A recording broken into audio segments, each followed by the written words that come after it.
speak up, Lou. I can't hear you. What? No, I told you I can't. I got rehearsals this afternoon. No, you don't want to come by. I'm going to be real busy. I don't think I'll have time to talk to you. Yeah, I'm sorry. No, it's just Amy's been giving me a hard time about the tunes and stuff. I don't know. Soon. I don't know. We were together a couple of days ago. Come on, I bought you a donut at the student union, remember? Oh, together like that. I don't know, because we got this big gig coming up on New Year's Eve and stuff, and I got to... Of course I want to see you. What? Talk louder, I can't hear you.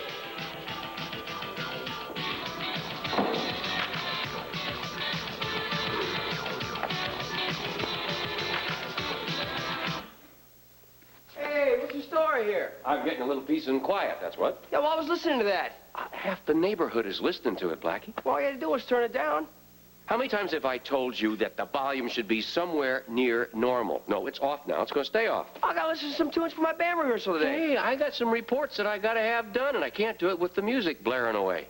Well, what am I supposed to do? I don't know. Take it upstairs anyway, but don't turn it back on until I get these reports done. Thank you. Thank you. So you're home early. Why shouldn't I be? Well, I thought you had a meeting with Jake. I told you, Celia, that he might be tied up in court all day. As it turns out, he is. I'm sorry. Yeah. Well, Holly and Robert want to take us out to dinner tonight. I thought that'd be a good idea. Get your mind off everything. No, I can't go. Jake told me that he might be able to meet with me later, and it is vital that we have that meeting. Well, why can't you put it off till tomorrow? Celia, we've got to go over the facts of my case before the hearing. I know that, but I just think that a night off would be very good for you. You've been so worried. Yeah. Well, I assure you that between now and next week, I'm not going to be able to think about anything but the hearing. You go ahead to dinner. I'd make a lousy companion anyway. All right. I'll call Holly. I'm sure she and Robert will understand. Yeah. I'm sorry. I'm just so wound up over this thing. I feel like there's something I've overlooked, something that would help my case. Darling, don't worry. The medical board won't let you go. You're too fine a doctor.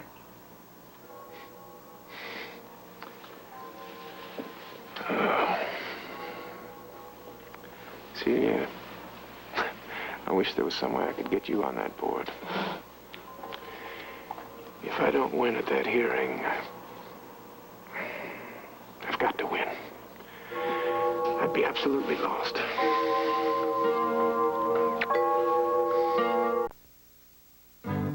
Okay, no, you're welcome. Bye-bye. Dr. Sanchez, call obstetrics on line 4. Dr. Sanchez, call obstetrics on line 4.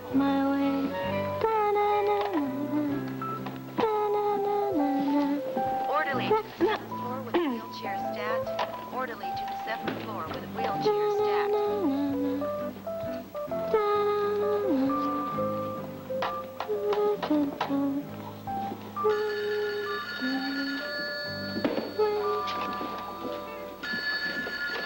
Hello, main desk, Miss Vining. Oh, no, this is the 7th floor. Oh, I'm sorry, I meant the 7th floor, no. Yeah, no, I'll just connect you right over there. Yeah, sorry about that. Hold on just a second. Do you realize that is the 5th time today you have done that? What? Said lobby floor instead of 7th floor? I guess my mind's wandering. I guess you have a point. Do me a favor and try to concentrate, please. Is every hospital in town closed or something? I don't know, why? Because the clinic is so jammed, you'd think we were the only one operating for miles around. Why am I here? Oh, Mrs. Kravitz's chart, please. Where'd you get that, please, Amy? What? Mrs. Kravitz's chart. What about it? I'd like to see it. I don't have it. The floor nurse has that. Yes, You I know. that. I'm aware of that. That's why I asked you to get it. Oh, right. Amy's a little bit out of things today. Yes, well, she's having an identity crisis. We're hoping it will pass soon. If you'll excuse me, I'm going to go get the chart. Then feel free to talk about me behind my back. It must be going around. What? Absent-mindedness, at least in my family. I specifically asked Rick to please prescribe some pain medication for Mrs. Kravitz. He didn't do it. She hasn't gotten any. Maybe he hasn't seen her yet. He has. She said he was in there. He said he was going to prescribe something, and nothing has arrived. I wasn't here earlier, but I haven't seen him. Very strange. Aha. Here comes Amy. Maybe she'll clarify. Excuse me. Here you go. Thank you. Report to radiology. Dr. Perez, report to radiology. There's absolutely no medication called for here. I do not understand how Rick, of all people, can do something like that. Oh, no. What? Rick told me to write down the painkiller on the chart. Where is it? I think I forgot to do it. You think you forgot? What the hell does that mean? Well, I was just about to write it down, and then I was talking to Terry. I don't want to hear excuses. This is something that is inexcusable. That woman has been up there in pain for hours because of you. I'm sorry. I don't want to hear I'm sorry. If you would spend half as much time thinking about your job as you do thinking about singing with that band. I said I'm sorry. I said I don't want to hear it. Just tell me what medication Rick prescribed, please. I can't remember. Think, Amy. I can't remember, Lesley. She's your patient. Can't you just prescribe something? Yes, of course I can. But you see, her case is complicated by the fact that she has some serious heart problems, which is why I felt it was important that Rick prescribed. That is none of your business. Your job is to do what you're told. So what am I supposed to do now? See that Mrs. Kravitz gets 100 milligrams of hydrocodone by tartrate. I can at least start her on a non-narcotic. And then I'll talk to Rick and see what he thinks is better. And initial it, please, as you should have in the first place. Done. You realize I have to report this, Amy. Why? Why? Because not writing down a prescribed medication is serious stuff, Amy. Lesley, don't report this. Do you know how much trouble I'm going to get in? Maybe that's what it will take to get your mind back on your work. How am I supposed to concentrate on my work when I'm worried about getting fired? Well, I guess you better work that one out, huh? Please, Lesley, don't do it. I'm sorry, Amy. I really don't see that I have any other choice. Can't you just forget about it? No, I cannot. This is a hospital. We deal in human lives here. And I simply can't take the chance that sometime you will forget something that will endanger one of those lives.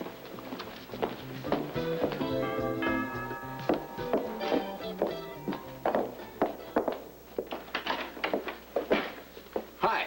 Hello. I hope I'm not interrupting. Is Edward here?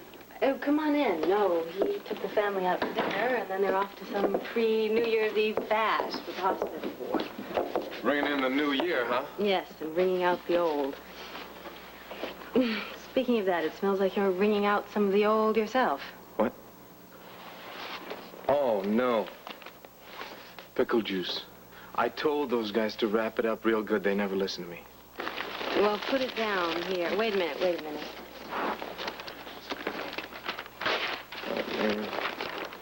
Okay, this is a mess.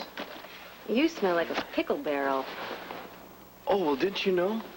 It's an old Indiana custom. What? Well, you rub pickle juice all over yourself just for New Year's. It's good luck. Oh, really, want to try something? No. That's all right. No? I'm just kidding. Actually, I stopped at the deli and picked up some corned beef sandwich for dinner. I had to speak to Edward, so I stopped here first. Sandwich is not much of a dinner. Well, it's better than nothing, which is exactly what I cook. Nothing. Where's Grant? He had a meeting with Jake Meyer. So, what are you doing for dinner? I don't know, I hadn't really thought about it. It's Stella's night off. Tell you what, you have dinner with me. I got an extra sandwich, all right? Oh, no. I can't eat your dinner. No, come on, there's plenty. Look, I always get another sandwich. I get hungry in the middle of the night, and I have to have another sandwich. But this time, it's going to be yours. Come on, have it with me, please. It's good. Well, I really haven't had corned beef in ages. Is it on rye? Yeah, it's got a lot of mustard. All right, as long as you let me provide the dessert. You got it.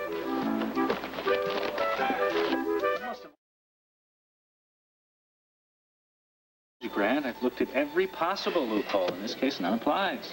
But surely there's got to be a precedent somewhere. For falsifying pre-med credentials, yes, there are a few. Yes, I know you told me, and they all lost their cases, but my case is different. Yes, well, that's what we're trying to prove, isn't it? I'm sorry, Jake. You've just got me worried with your obvious concern over my pre-med qualifications. Let's face it, it's a major stumbling block. Yeah. Yeah, but there's got to be a way around it. There's no way around it. We have to convince the board that the training you received in your own country is equivalent to the real Grant Putnam's. I'm aware of that. The question is, how do we go about it? I mean, you'd think that they'd be convinced by virtue of the fact that I finished med school with high honors. But you tried telling that to the investigator from the board, and they didn't buy it. What about a character reference?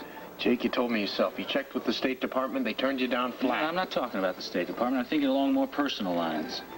I don't follow you. A friend, somebody who could verify your training. That would have to be someone from my own country. That's right. Forget it, Jake. Don't you understand I'm an enemy of the state in my homeland? Nobody is about to help me back there. Well, there has to be someone. Yeah, fat chance. Hell will freeze over before the DVX would lift a finger. Well, I'm not talking about the DVX. Now, maybe somebody you studied with. Jake, the only students I was permitted to fraternize with were DVX trainees, just like me. Well, a teacher, then. No. Wait a second, that's the point. There may be someone. Who? Porchenko. Fyodor Porchenko. Who's that? He's a professor that I studied under I studied pre-med at the Institute under this man. Any ties with the DVX? None. No, he's perfect. He is strictly a scientist. Now, as I remember, he was highly respected both in my country and abroad. We spent a lot of evenings talking about my future as a doctor. I always got the impression that he admired me. This could be perfect, Jake. Write down his name and the name of the institution. All right, and what are you going to do? I'm going to try and contact him through the American Embassy in your country. Wait a second. I'm not even sure that he's still alive. Well, let's hope that he is. You really think that he'd help me? Well, it's worth a shot. He knows you as Andre Chernin, right? Yeah, Andre Chernin, that's right. You know, I don't even think of myself as that person anymore. Well, let's hope that he still does. Now, have you determined whether or not I can still use the name Grant Putnam? Well, one problem at a time, Grant. My main concern right now is contacting this Porchenko in time for the hearing. All right. You realize that does not give us a whole lot of time to work with. I'm going to call the embassy just as soon as I get back. Now, Jake, do you really think there's a chance that they'd accept him as a character reference? Oh, it's worth a try. You said he was well respected abroad. Maybe the board knows about Yeah, it. he is. They'd have to know about him. Jake, this could be it. This could be just the miracle that I've been hoping for. You practically inhaled that sandwich. I did not. Look at the job you did on the cookies. What are you talking about? I only ate maybe 8, 10 max. Now who's inhaling their food? Well, it's just, it's been a long time since I've had a homemade oatmeal cookie. Stella's specialty, at least as far as cookies go. There's nothing like home cooking. No. Personally, I enjoy eating out. Oh, come on, you can get tired of doing that after a while. Grant and I haven't had much of a chance to get tired of that lately. How come? Because we've been eating in more often. How's Grant doing? All right. Has he gotten a job? No. I don't understand it. I mean, the guy's a good doctor, isn't he? He's a wonderful doctor. But what's the point of him going out and applying for any position before he gets the notification from the board whether he can keep his license or not? When's that going to happen? Early next week. What are his chances? I don't know. If he loses his license... How about some more cookies? Well, I think we ought to talk first. Well, I think I've done enough talking. Anyway, I could use some more cookies. Oh, I'll tell you what. I will get the cookies. You, my lady, you just sit here and wait, okay? Okay.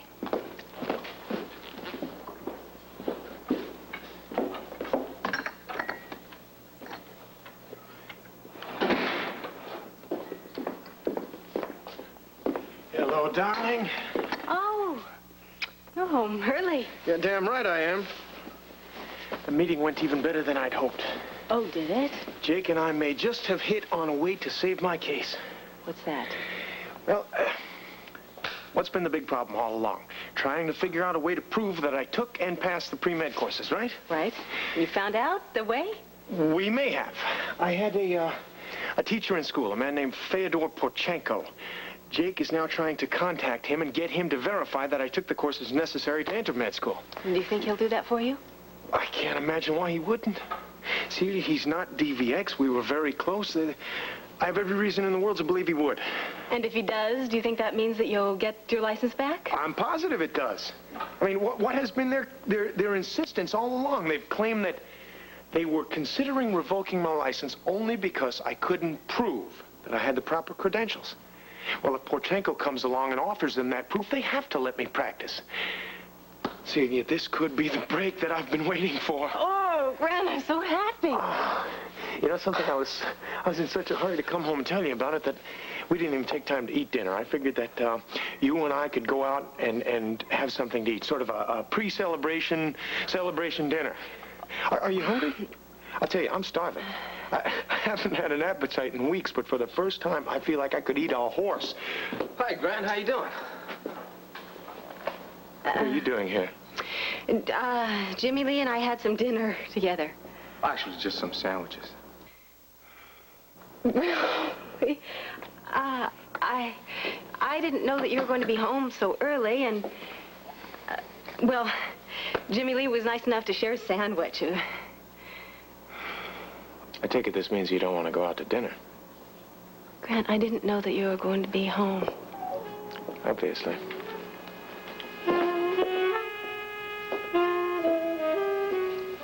Are you sure you don't want to go back to bed? Well, Dr. Borden should be here any minute. Oh, here he is now. You sit still. I just want to talk to him for a minute. Dr. Borden, I'm sorry to get you out of bed so late. That's perfectly all right. Sister Collie, what is it? Well, 402 woke up and rang for the night nurse, and she couldn't make out what he wanted, so she called me.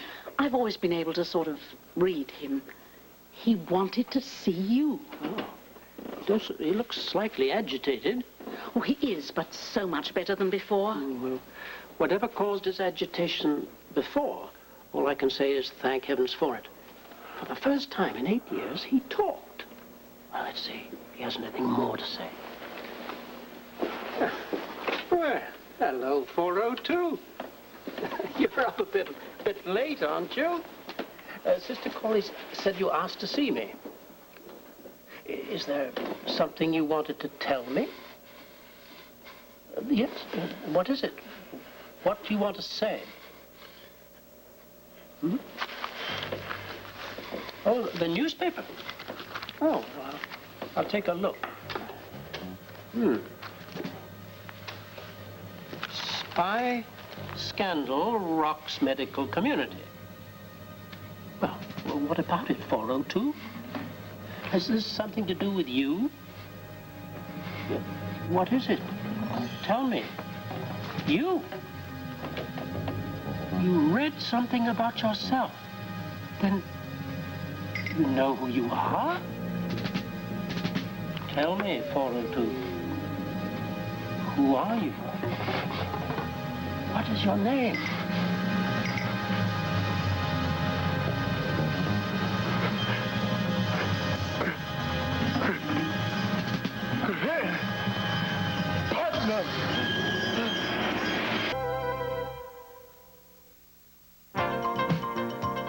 Love in the Afternoon presents Daytime Dilemma.